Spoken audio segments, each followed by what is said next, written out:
ربك لا يؤمنون حتى يحكموك فيما شجر بينهم ثم لا يجدوا في أنفسهم حرجا مما قضيت ويسلموا تسليما. صدق الله العظيم. وقد قال النبي صلى الله عليه وآله وسلم لا يؤمن أحدكم حتى يكون هواه تبعا لما جئت به أو كما قال عليه الصلاة والسلام. اللهم صل على سيدنا محمد وعلى آل سيدنا محمد وبارك وسلم. صلی اللہ علی النبی الأمی، صلی اللہ علی النبی الأمی. قابل احترام بزرگوں، دینی اور ایمانی بھائیوں، اللہ کرے زندگی کا یہ جمعہ ہمارے اور آپ کے لیے حقیقی معنی میں جمعہ بن جائے. میں کافی عرصے سے، چند مہینوں سے ہر جمعے کو اس بات پر زور دینے کی کوشش کرتا ہوں کسی طرح سے ہم سب جمعے کو اور جمعے کی اہمیت کو سمجھیں. دن گزارنے کا نام جمعہ نہیں. جس طرح سے بقیہ دن آتے ہیں اسی طرح سے زندگی میں جمعہ آ جائے اور گزر جائے، اس کو جمعے کا گزارنا نہیں کہتے. حقیقی معنی میں جمعے کا گزارنا تو وہ کہلاتا ہے جس میں حضور پاک علیہ الصلاۃ والسلام کے ارشادات جو جمعے سے متعلق ہیں ان باتوں کو دھیان میں رکھا جائے، ان پر عمل کی کوشش کی جائے. ہو جائے تو اللہ کا شکر ادا کریں، کوتاہی رہ جائے تو اللہ سے معافی مانگیں. قسم بخدا جمعے کو ٹھیک سے نہ سمجھ کر ہم بہت بڑے خسارے میں ہیں، تباہی اور مصیبت مول لے رہے ہیں. حالانکہ اللہ تبارک و تعالی نے ہمارے دین کا اور اس کے دنوں کا نظام اتنا شاندار بنایا ہے کہ اگر تنہا چند موٹی موٹی باتوں پر بھی کچھ اللہ کے بندے عمل کرنے والے بن جائیں، اللہ کی ذات سے امید ہے کہ ان سے خیر بھی پھیلے گی، اللہ کی رحمت بھی متوجہ ہوگی، اور ہماری قسمت یا جو ہمارا حال ہے اس وقت بدترین زوال کا، اس سے ہم انشاءاللہ بلندی کی طرف کو بھی نکل چلیں گے. درود شریف کی کثرت، صلاۃ و تسبیح کا اہتمام، سورہ کہف کا پڑھنا اور دن کو اچھا گزارنے کی کوشش. گناہ نہ کریں، اچھے اچھے اعمال کریں، بری سوسائٹی سے آج کے دن خاص طور سے اپنے آپ کو بچائیں. کچھ وقت مسجد میں یا کسی اچھے اللہ کے بندے کے پاس جا کر گزار لیں، جیسا بھی ممکن ہو. تب جا کر کہا جاتا ہے کہ اس اللہ کے بندے نے جمعے کو صحیح طرح سے گزارنے کی کچھ کوشش کی. اللہ تبارک و تعالی نے ہمیں اور آپ کو نعمت ایمان دی، جس کے نتیجے میں یہ ساری چیزیں ہمیں اور آپ کو نصیب ہوئیں. ایمان تنہا کسی بول کا، چند جملوں کا نام تو نہیں، وہ تو اپنے پیچھے ایک لمبی چوڑی تفسیر اور لمبی چوڑی داستان رکھتا ہے، جس کو پڑھنے کے موقع پر جب ہم اپنی زبان سے ادا کرتے ہیں لا الہ الا اللہ محمد الرسول اللہ صلی اللہ علیہ وسلم، تو ہمیشہ یاد رکھیں کہ یہ جملہ ہے تو چھوٹا سا مگر سمندروں سے زیادہ گہرا ہے اور آسمانوں کی بلندی سے زیادہ اپنے اندر لمبائی چوڑائی رکھتا ہے. اگر تنہا اتنا ہوتا تو تنہا اس کی ادائیگی کی بنیاد پر پرانے زمانے میں جو لوگوں کو پریشانیاں آئیں تو ان پریشانیوں کے آنے کا تو پھر کوئی سبب سمجھ میں نہیں آتا کہ بھئی اکیلا اس کے پڑھنے میں کیا بات ہو گئی. ہم دن میں 1000 دفعہ طرح طرح کے جملے اپنی زبان سے نکالتے ہیں، ہم نے ایک یہ جملہ بھی نکال دیا تو اس میں کیا پریشانی ہو گئی. نہیں، اللہ کے رسول علیہ السلام کے زمانے میں اور آپ کے دور میں سامنے والے بھی اس بات کو جانتے تھے۔ اگر کسی اللہ کے بندے نے اس جملے کو زبان سے ادا کیا تو اس نے اب سے لے کر موت تک اپنے لیے ایک منزل کو طے کر لیا۔ اب اس کی زندگی اس دائرے میں ہوگی، اس کے علاوہ نہیں ہوگی۔ یعنی انہیں بھی معلوم تھا کہ اسے پڑھنے کے بعد کچھ نہ کچھ ایک تبدیلی اس کے اندر اپنے آپ کے لیے بدلاؤ، اور یہ آدمی اس کو پڑھنے کے بعد ایک نئی لائن پکڑے گا، جو لائن ہماری عبادات، ہمارے سماج، ہمارے رسم و رواج، ہماری سوسائٹی سے میل نہیں کھاتی ہوگی۔ دنیا یہ کہے گی کہ ساری دنیا ایک طرف کو جا رہی ہے اور یہ اکیلا ایک طرف۔ ہاں، مخالفین بھی یہی سمجھتے تھے کہ اس نے کلمے کو پڑھ کر ہواؤں کے مقابلے میں چلنے کا پختہ ارادہ کر لیا۔ بہت گہری حقیقت ہے، میں رک رک کر عرض کر رہا ہوں۔ ہم نے جتنا مسئلے کو آسان کر لیا اتنا آسان نہیں ہے۔ ہم لوگوں کا مسئلہ کمزوری کا یہ ہے، جب ہم سے بلندی کی طرف کو چڑھا نہیں جاتا تو ہم اوپر کی بلندی کو نیچے لے آتے ہیں، اور ہر مسئلے کو آسان کر لینا اور آسان سمجھ لینا ہمارے لیے بڑا آسان ہو گیا۔ لیکن میرے کہنے کا مطلب یہ بھی نہیں ہے کہ دین اسلام کوئی بہت مشکل ہے، نہیں۔ لیکن ہاں، اتنا ضرور ہے کہ جب کسی اللہ کے بندے نے کلمہ پڑھ لیا تو لازمی طور پر اس نے دنیا کے رسم و رواج سے ہٹ کر ایک نئی لائن طے کی۔ اللہ کی ذات کے اعتبار سے، حضور پاک علیہ الصلاۃ والسلام کی ذات عالی اور آپ کی باتوں کو ماننے کے اعتبار سے اب میری لائن الگ ہے۔ اللہ کی ذات کو ماننا اس اعتبار سے کہ کائنات کا تنہا مالک ہے۔ یہی تو گڑبڑی تھی پرانے زمانے کے اندر۔ ایسا نہیں تھا کہ مشرکین مکہ اور حضور پاک علیہ السلام کے زمانے کے لوگ اللہ کو نہ مانتے، وہ مانتے تھے۔ قرآن کی آیتوں سے معلوم ہوتا ہے بڑی طاقت، ایک بہت بڑا، ایک اوپر والا، اس طرح سے وہ تسلیم کرتے تھے۔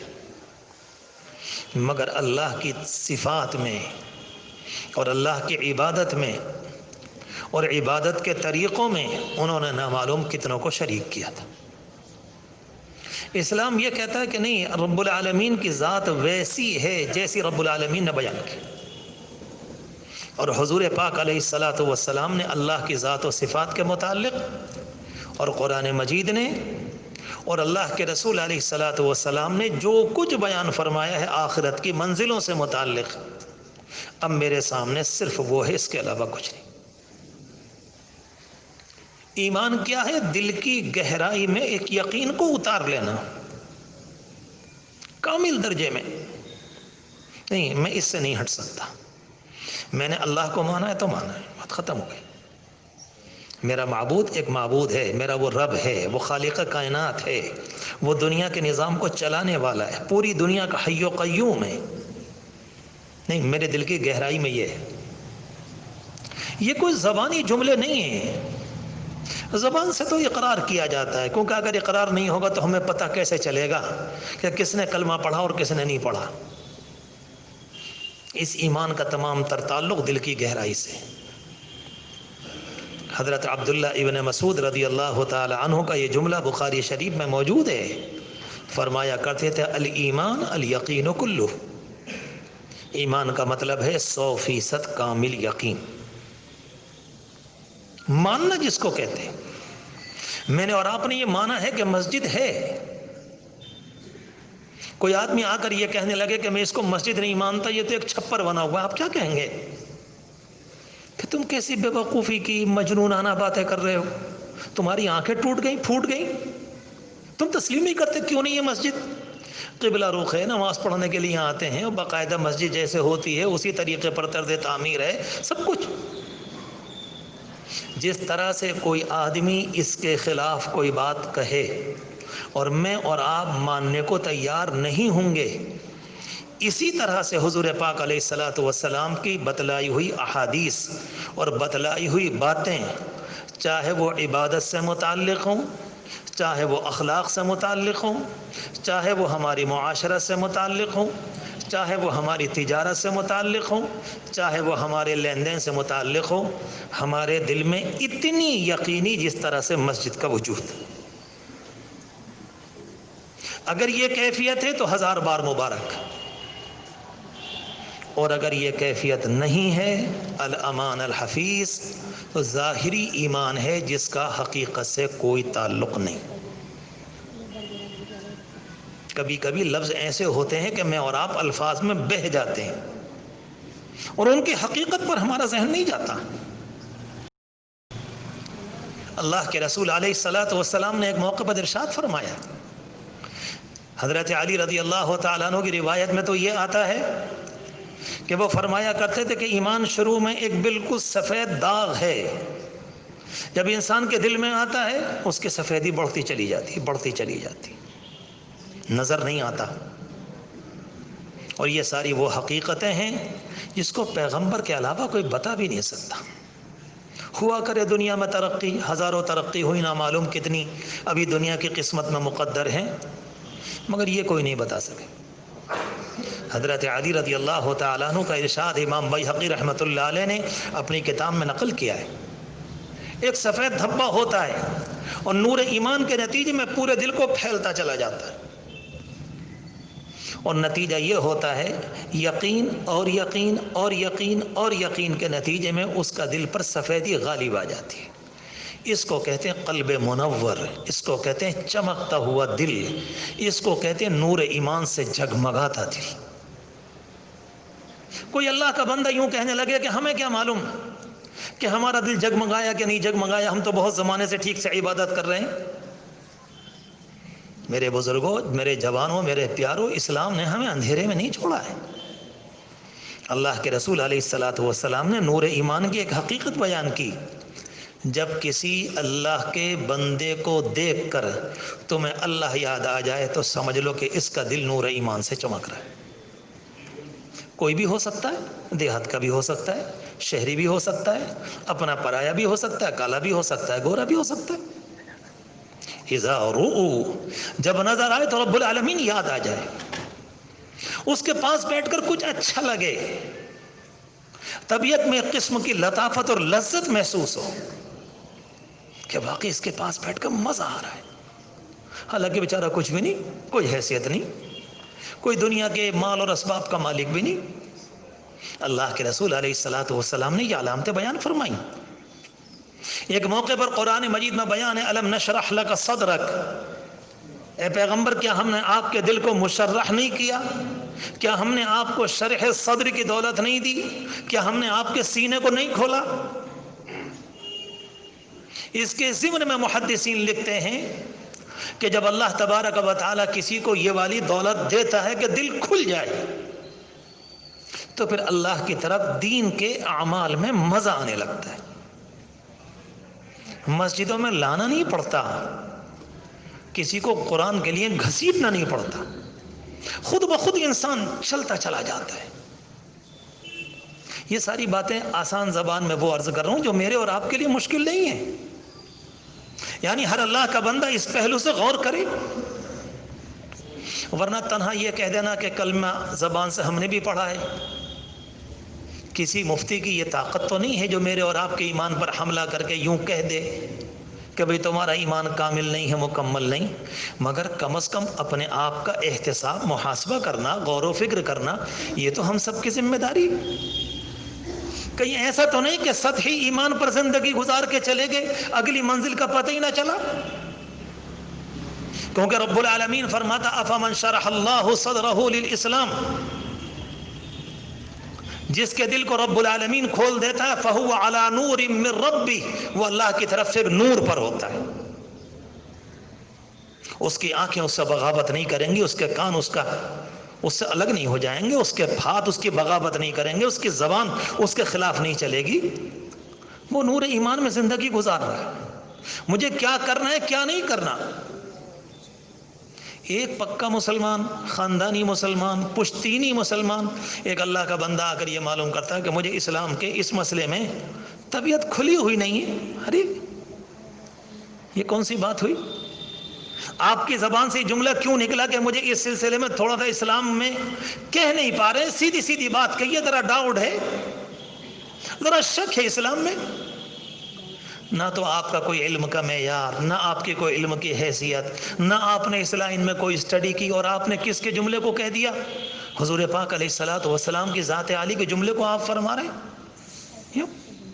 ایمان کا تو مطلب ہی یہ تھا کہ آپ نے اللہ کی ذات کے متعلق جو کچھ فرمایا میں نے مانا، آپ نے جو کچھ عبادات کے متعلق فرمایا میں نے مانا، آپ نے اخلاق کے متعلق جو کچھ کہا میں نے مانا۔ میں نے جنت اور جہنم کو نہیں دیکھا، پل صراط کو نہیں دیکھا، میدان حشر کو نہیں دیکھا، جنت اور اس کی نعمتوں کو نہیں دیکھا، جہنم اور اس کی ہولناکیوں کو نہیں دیکھا، مگر اللہ کے رسول علیہ السلام کی بنیاد پر ایک ایمان والے نے ان کو مانا ہے، اور ایسا مانا ہے کہ جو انسان سوچ بھی نہیں سکتا۔ نہیں، ہمیں ماننا ہے۔ یہ ہے وہ کامل ایمان جس کا مطالبہ مجھ سے اور آپ سے اسلام کرتا ہے۔ اور اللہ کے رسول علیہ الصلوۃ والسلام نے صحابہ کرام کو جو دولت لا کر دی تھی، میرے بزرگوں، میرے پیاروں، میں اپنے آپ سے بھی کہہ رہا ہوں اور آپ سے، وہ حقیقت ایمان یہ تھی، اس کا اوپر سے کوئی تعلق نہیں تھا۔ اس زمانے کے کلمہ پڑھنے والے کو یہ یقین تھا کہ اگر میں نے صبح میں کلمہ پڑھا ہے تو ہو سکتا ہے کہ شام نہ ہو میری زندگی میں، اسے معلوم تھا۔ اور سامنے کے جو دشمن تھے انہیں بھی معلوم تھا، جب اس نے یوں کہا کہ لا الہ الا اللہ، اللہ کے سوا کوئی معبود نہیں، اس نے دنیا کی تمام طاقتوں کا انکار کر دیا۔ اللہ اکبر۔ میں سوچا کرتا ہوں، آپ بھی غور فرمایا کریں کہ صحابہ کرام جب ایمان لاتے ہوں گے تو اللہ کے بندے کیا سوچ کر لاتے ہوں، کتنی گہرائی تھی ان کے ایمان میں کہ نہیں اب تو دنیا بدل گئی، جو ہوگا دیکھا جائے۔ اللہ اکبر۔ حضور پاک علیہ الصلوۃ والسلام کے زمانے کا واقعہ ہے، جس موقع پر حضرت صدیق اکبر رضی اللہ تعالی عنہ کے ساتھ جب آپ نے ہجرت فرمائی اور غار ثور میں جا کر چھپے، اور وہاں آپ نے 3 دن گزارے، پھر اس کے بعد مشرکین مکہ تلاش میں آئے، اور پہنچتے پہنچتے بالکل غار کے اوپر پہنچ گئے۔ حضرت صدیق اکبر رضی اللہ تعالیٰ عنہ نے فرمایا کہ اللہ کے رسول یہ نظر آ رہے ہیں، دیکھ رہے ہیں، اگر ان میں سے کوئی جھک کر اپنے پاؤں کی طرف کو دیکھ لیتا تو بالیقین حضور پاک علیہ الصلوۃ والسلام اور حضرت صدیق اکبر کو دیکھ لیتا، اگر اللہ کی قدرت بیچ میں آڑ نہ بنی ہوتی۔ یعنی دنیاوی اسباب کے اعتبار سے وہ آپ سے اتنے قریب پہنچ گئے۔ ایک طرف اللہ کے رسول ہیں، نبی ہوتا ہے، اس کی تربیت اللہ نے کی ہوتی ہے، اس کا ایمان کسی موقع پر ڈاما ڈول نہیں ہوتا، اس کے سامنے جنت اور جہنم کے مناظر ہوتے ہیں۔ مجھے اور آپ کو تو پریشانی اس لیے ہے کہ میرے اور آپ کے سامنے مناظر نہیں ہے، میں نے اور آپ نے کلمے کے ساتھ مانا ہے، اور رب العالمین ان کو حقیقتیں دکھلا دیتا ہے۔ معراج میں بلایا گیا اور اوپر کی پوری کائنات کو دکھلایا گیا کہ یہ ہے۔ اگر دنیا میں آنے کے بعد ساری دنیا بھی ان کے سامنے ہو، پہلے بھی اور بعد میں بھی انکار کرنے لگے کہ ہم تو نہیں مانتے، آپ یقین جانیں کہ ساری دنیا میں کروڑوں انسان بھی اگر سب انکار کر دیں اور تنہا ایک نبی کے ساتھ باقی رہ جائے، وہ اپنی جگہ سے ایک سوئی کی نوک کے برابر بھی نہیں ہلتے۔ کوکڑ کے سامنے حقیقت ہے، ہمیں پتہ ہے، تم مانو نہ مانو، اس سے کیا ہوتا ہے؟ اللہ کے رسول علیہ الصلوۃ والسلام نے حضرت صدیق اکبر کی یہ بات سنی اور بڑے اطمینان سے فرمایا، غم نہ کرو، اللہ ہمارے ساتھ ہے۔ اور بعض روایتوں میں یہاں تک آتا ہے، کہنے لگے کہ اللہ کے رسول علیہ السلام اگر یہ لوگ آ گئے تو غار تو ہر طرف سے بند تھا، اندر کو جانے کا جو راستہ ہے وہ لیٹ کر جانے کا ہے، اور ایک طرف پہاڑ نہیں ہے، جو لوگ جاتے ہیں جا کر دیکھ لیں اتنا بڑا پہاڑ ہے کہ اس کے اوپر چڑھنا بھی مشکل ہے، ایسا ویسا پہاڑ نہیں۔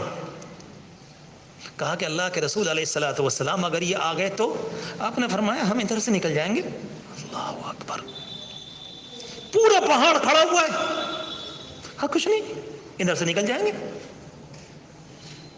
اللہ اکبر، ایسا اطمینان قلبی، ایسا شرح صدر، جب آپ نے بات فرما دی اب کسی طرح سے اپنی جگہ سے ہلنا، ٹھیک ہے۔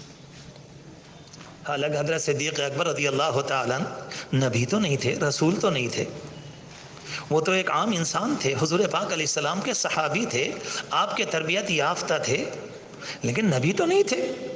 ایک انسان کے ذہن میں جو ساری باتیں آنی چاہیے یقیناً بحیثیت انسان کے ان کے اندر بھی آ رہی ہوں گی اس موقع پر، مگر اللہ کے رسول علیہ الصلوۃ والسلام کا فرمانا بس ختم۔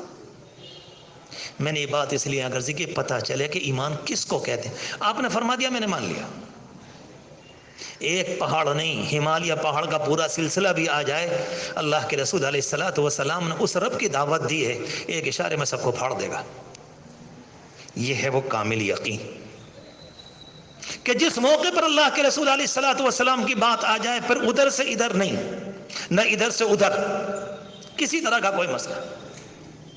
حدیث شریف میں آتا ہے نبی اکرم صلی اللہ علیہ وسلم نے جس موقع پر ہجرت فرمائی، اس زمانے کے ایک ظالم نے آپ کا پیچھا کیا، اور جس موقع پر پیچھا کیا چلتا رہا چلتا رہا چلتا رہا، حضرت صدیق اکبر رضی اللہ تعالیٰ نے دیکھا تو عرض کیا کہ اللہ کے رسول یہ تو پیچھے سے آ گئے۔ آپ نے فرمایا کوئی بات۔ جب وہ قریب آیا آپ نے دعا فرمائی، حدیث شریف میں آتا ہے کہ اللہ نے اس کی ٹانگوں کو زمین میں دھسا دیا۔ جو زمین ابھی تک چلنے کا کام دے رہی تھی، ساتھ دے رہی تھی، آج وہ زمین ٹانگوں کو پکڑنے کا کام کر رہی۔ جو اللہ یہ کرتا ہے وہ اللہ یہ بھی کرتا ہے، وہ یقین ہے کامل۔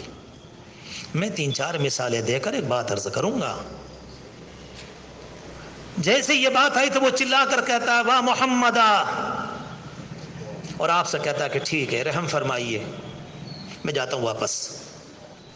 اللہ کے رسول علیہ السلام نے بات مان لی، فرمایا ٹھیک ہے، زمین نے چھوڑ دیا۔ لیکن انسان اور لالچ یہ 1000 بیماریوں کی ایک بیماری ہے۔ 100 اونٹوں کا وعدہ تھا، اور اس زمانے میں 100 اونٹوں کا مطلب 100 اونٹ نہیں، میں یوں سمجھ لیجیے کہ خزانوں کا ڈھیر ہے۔ دوبارہ لالچ سوار ہوئی، پھر چلا اور پھر زمین نے پکڑا، تیسری مرتبہ پھر چلا تو پھر زمین میں دھسا، پھر سمجھ گیا کوئی غیبی طاقت ہے جو گھیرے ہوئے۔ اللہ کے رسول علیہ الصلوۃ والسلام نے دعا فرمائی، اللہ کی زمین نے چھوڑ دیا، وہ پیچھے کو واپس ہوا۔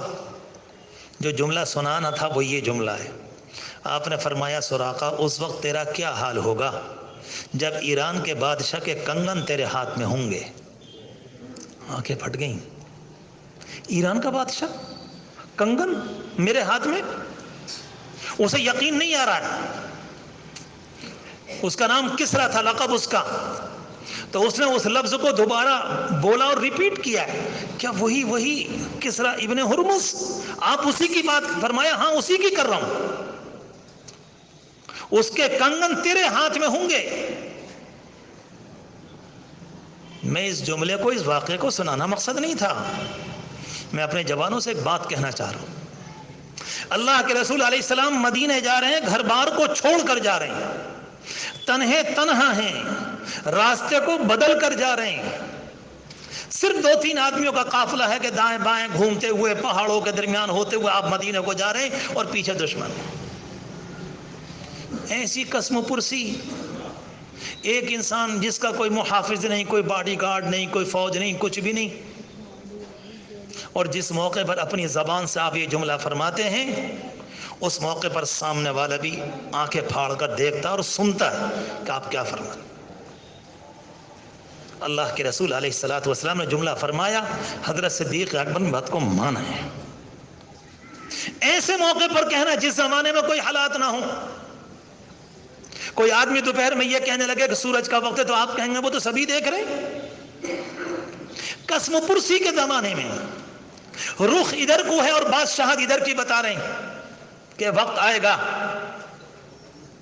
میرے پیارو، یہاں سے ایک بات سمجھ میں آتی ہے، ایمان کہتے کس کو ہیں؟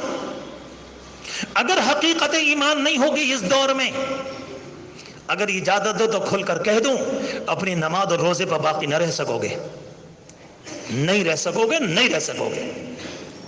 سوچ کر کہہ رہا ہوں، بہت سوچ سمجھ کر کہہ رہا ہوں، نہیں رہ سکتے اس کے بغیر۔ نہیں، اللہ تبارک و تعالیٰ کا نظام ہے، اس کے پیچھے اللہ کی طاقت ہے، اس کے پیچھے رب العالمین کا ایک تدبیری نظام ہے، تقدیر کا نظام ہے۔ اس کو کہتے کچھ بھی ہو جائے مجھے اپنے اخلاق، اپنی معاشرت، اپنے دین، اپنی عبادت سے نہیں ہٹنا ہے۔ اور اللہ کے رسول علیہ الصلوۃ والسلام نے صحابہ کرام کو یہ صفات دیں اور اس کے اوپر جمایا ان اللہ کے بندوں کو۔ رہے حالات، یہ تو قوموں کے درمیان آتے رہتے ہیں، پہلے بھی آئے ہیں، آج بھی آئے ہوئے ہیں، آتے رہیں گے۔ اللہ نہ کرے کبھی ان کے اندر تیزی اور بڑھ جائے، شدت آ جائے تو دوسری بات ہے۔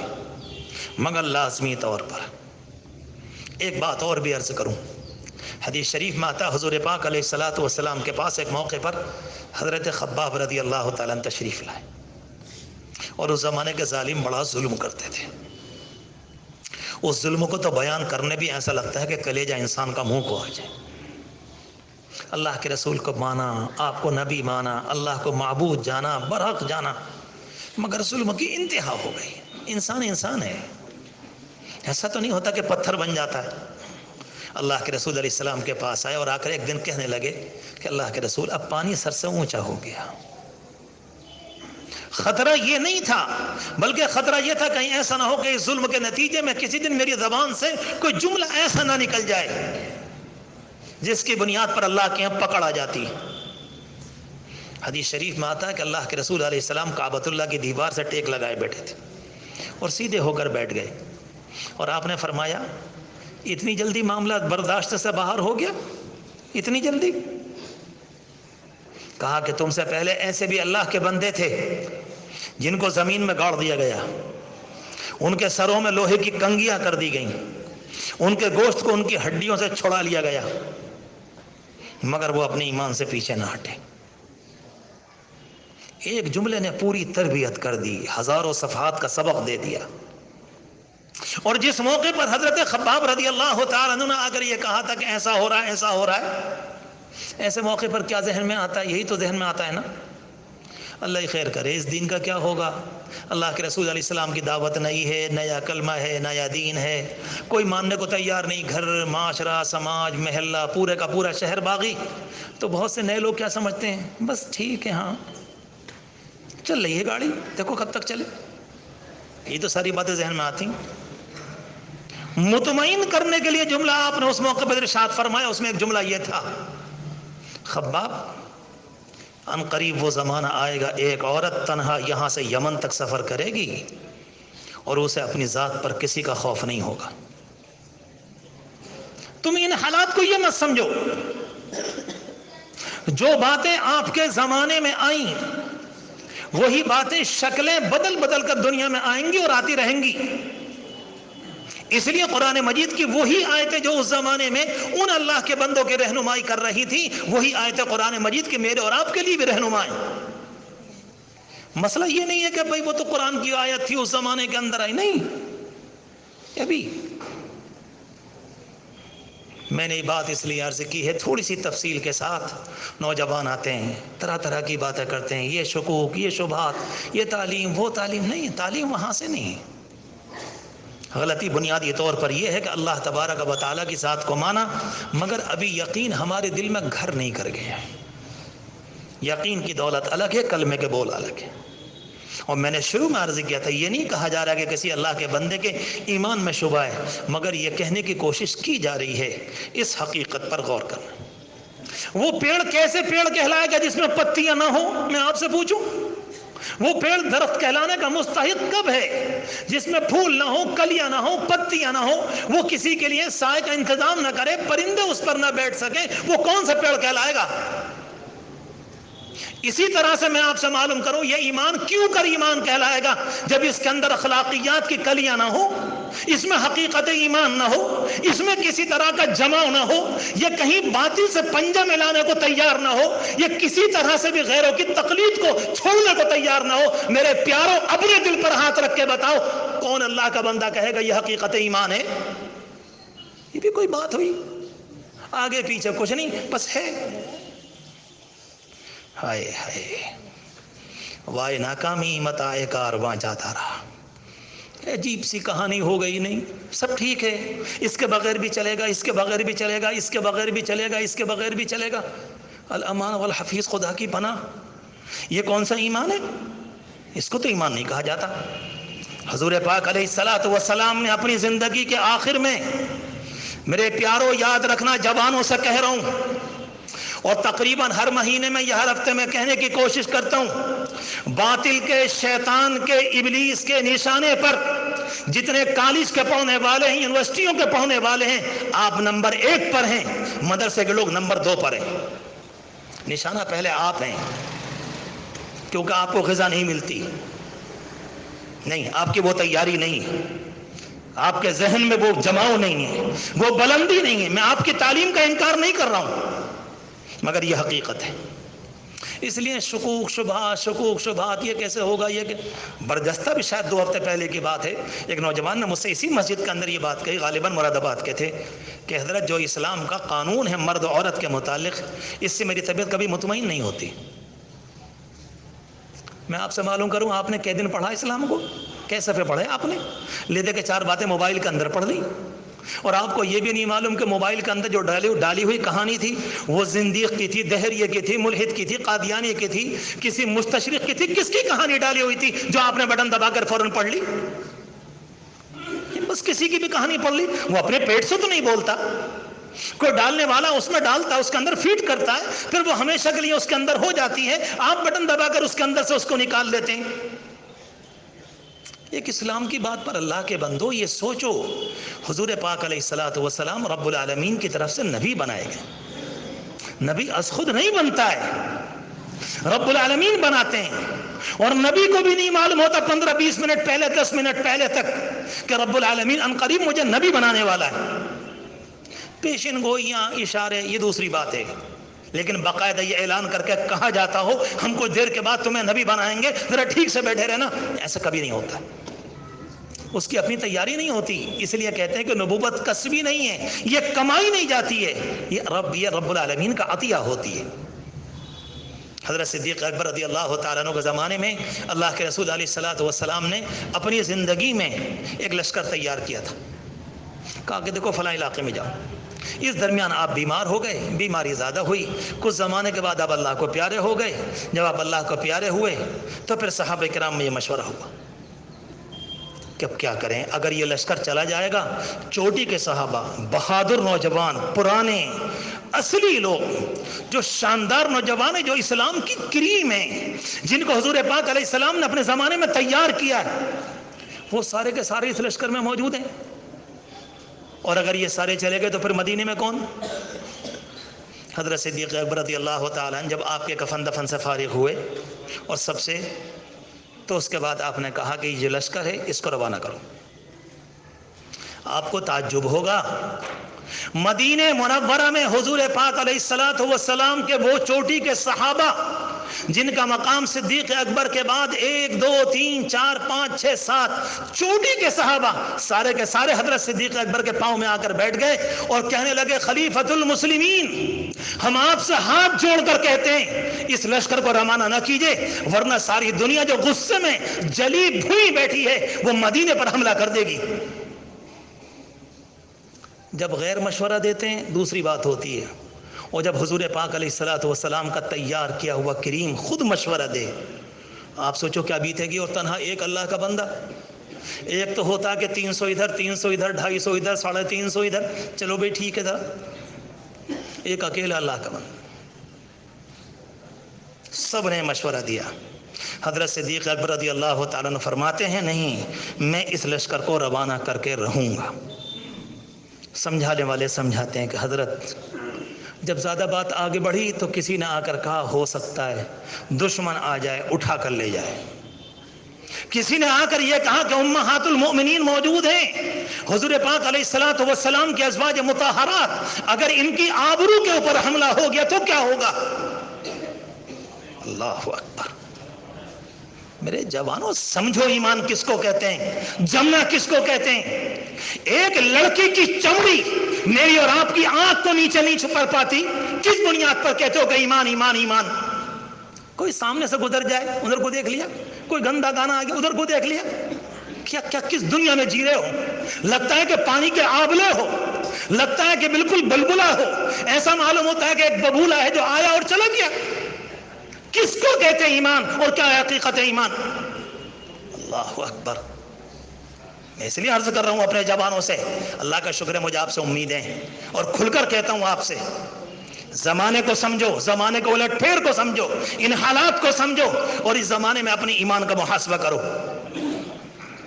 بہرحال لوگوں نے آ کر کہا کہیں ایسا نہ ہو، کہیں ایسا نہ ہو، کہیں ایسا نہ ہو، کہا نہیں، یہ جا کر رہے گا۔ ٹھیک ہے، جب چلے گئے اور صحابہ کرام جتنے اس لشکر میں تھے، کہا سب جاؤ، جہاں وہ ٹھہرا ہوا ہے وہیں جاؤ، وہیں ایک مقام تھا مدینہ منورہ کی آبادی سے باہر، کہا وہیں جاؤ، سب چلے گئے۔ ایک لشکر تیار ہو گیا، اور امیر المؤمنین جو لشکر کے تھے انہوں نے آخر میں وہیں سے کہلایا کہ ایک مرتبہ اور کہہ کر دیکھ لیجئے، جانے کو تو ہم جا رہے ہیں، مگر یہ فیصلہ اس وقت ذرا کہیں ایسا نہ ہو جائے۔ ادھر ادھر سے خبریں آنے لگی کہ وہ والا قبیلہ بھی اسلام سے نکل گیا، وہ بھی گیا، وہ بھی گیا، وہ بھی گیا، وہ بھی گیا۔ ایک وقت تو خبر وہ آئی کہ قریش اور بنو ثقیف کے علاوہ تقریباً سارے کے سارے علاقے یا ان کی اکثریت اسلام سے واپس ہو گئی۔ جب سارے لوگ ہیں، اور جو منافق تھے جو حضور پاک علیہ الصلوۃ والسلام کے زمانے کے آخر میں دب گئے تھے، انہوں نے دیکھا کہ موقع ہے نکالنے کا، تو انہوں نے بھی زبانیں نکالنے شروع کی، مگر اس کو کہتے ہیں اللہ کا بندہ جنگ۔ حضرت عمر رضی اللہ تعالیٰ نے آئے اور کہا لشکر کے امیر نے کہلایا ہے، ایک مرتبہ اور غور کر لیں۔ ایک موقع پر، یہی وہ موقع ہے جس موقع پر حضرت صدیق اکبر رضی اللہ تعالیٰ عنہ نے امیر المؤمنین کے سینے پر ہاتھ مارا، اور سینے پر ہاتھ مار کر کہا کہ عمر، زمانے جاہلیت میں تو بڑے تنتنے والے بنتے تھے، آج آ کر مجھ سے یہ باتیں کر رہے ہو کہ انہیں نہ بھیجو۔ اور پھر یہ کہا کہ جس لشکر کی تیاری حضور پاک علیہ الصلوۃ والسلام نے کی ہو، صدیق اس کو روک لے، ایسا کیسے ہو سکتا ہے؟ نہیں، یہ جا کر رہے گا۔ لشکر گیا، اور تنہا اس اللہ کے بندے کی بات صادق آئی، پوری عرب دنیا میں دھاگ بیٹھ گئی کہ ایسا لگتا ہے کہ مسلمانوں کو کوئی خاص طاقت مل گئی ہے، ورنہ اس کمزوری بے بسی کے حال میں یہ اپنے لشکر یا اپنی جماعت کو کہیں روانہ نہ کرتے، اس کے پیچھے کوئی نہ کوئی کہانی۔ بعافیت اور سلامتی کے کچھ سلامتی کے ساتھ کچھ زمانے کے بعد وہ لشکر واپس آیا۔ یہ واقعات مجھ سے اور آپ سے کچھ کہتے ہیں۔ اس زمانے کے اندر جو حالات ہیں کم و بیش ملتے جلتے ہوتے ہیں، کم و بیش ملتے جلتے، ہرگز باطل سے مرعوب ہونے کی بات نہیں، لیکن جو بات شروع میں عرض کی تھی، جب اللہ کو مانا ہے، حضور پاک علیہ السلام کو مانا ہے، تو پھر ان کی باتوں کو بھی اسی طریقے سے، نماز کے نظام کو اسی طریقے سے، قرآن کے نظام کو اسی طریقے پر، اخلاقیات کو اسی طریقے پر، معاملات کو اسی طریقے پر، اسی کو استقامت کہا جاتا ہے، اسی کو جمنا کہا جاتا ہے، اسی کو ثابت قدمی کہا جاتا ہے۔ قرآن مجید میں فرمایا ان الذین قالوا ربنا اللہ ثم استقاموا، کچھ اللہ کے بندے وہ جب کہتے ہیں کہ ہمارا رب اللہ ہے، پھر جم جاتے ہیں اس کے اوپر، تو پھر رب العالمین کی طرف سے رحمتیں آنا شروع ہو جاتی ہیں۔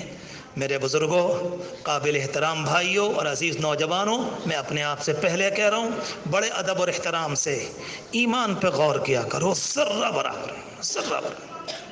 میں نے ہم لوگوں کی کتنی کمزوری ہے، میں نے کچھ زمانے پہلے یہ بات کہی تھی، آج سے تقریباً 2-2.5 مہینے ہو گئے، کبھی کبھی لوگ مدرسے میں بکرا لے کر آتے ہیں، تو ہمارے ایک عزیز ہیں، ایک دن بکرا لانے والے سے پوچھنے لگے کہ مریض کا ہاتھ واتھ پھروا دیا اس کے اوپر؟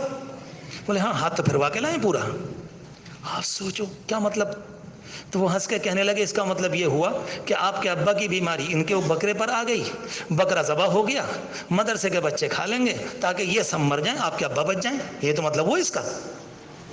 سوچو سے کہاں پہنچ گئے، اتنی گندی چھچوری باتیں، واقعی کوئی کیا سوچے گا؟ کون سا عقیدہ ہے یہ؟ بکرے کو لیا، اور اس کے میں ان خاندانوں کی بات کر رہا ہوں جو اپنے آپ کے متعلق بڑا توحید کا دعویٰ کرتے ہیں، میں غیروں کی بات نہیں کر رہا، یہ میرا مجمع اپنا ہے، میں ان کی بات کر رہا ہوں جو اپنے آپ کو دیوبندی کہلاتے ہیں، جو اپنے آپ کے وہابی ہونے کے دعوے دار ہیں، میں ان کی بات کر رہا ہوں۔ یہ کیا طریقہ بنایا؟ یہ کون سا عقیدہ ہے کہ ہماری بیماری اس پر چلی جائے گی اور وہ ختم ہو جائے گی؟ یہ ایک میں نے معمولی سی مثال دی، اگر شروع کروں تو بات لمبی ہو جائے گی، صرف بات سمجھنے کے لیے نہ معلوم عقیدے کی کمزوری کہاں کہاں سے آتی، بیماری آتی تو کمزوری آ جاتی ہے، کچھ حالات ٹوٹے تو کمزوری آ جاتی ہے، کچھ اور حالات آتے ہیں کچھ کمزوری آ جاتی، اس طرح کے طرح کے حالات آتے ہیں، نہیں، عقیدہ اپنی جگہ ہے۔ اللہ تبارک و تعالی ایمان کامل نصیب فرمائے، اللہ تبارک و تعالی کی ذات کا یقین، حضور پاک علیہ الصلوۃ والسلام کی ذات عالی اور آپ کے منصب کا یقین اور آخرت پر 100% یقین نصیب فرمائے، اللہ ہر طرح کے تزلزل سے، کمزوری سے، ضعف سے ہم سب کی حفاظت فرمائے، رب کریم ہمیں اپنا اصلی بندہ بنا دے اور توحید کا کمال نصیب فرمائے، وآخر دعوانا ان الحمد للہ رب العالمین۔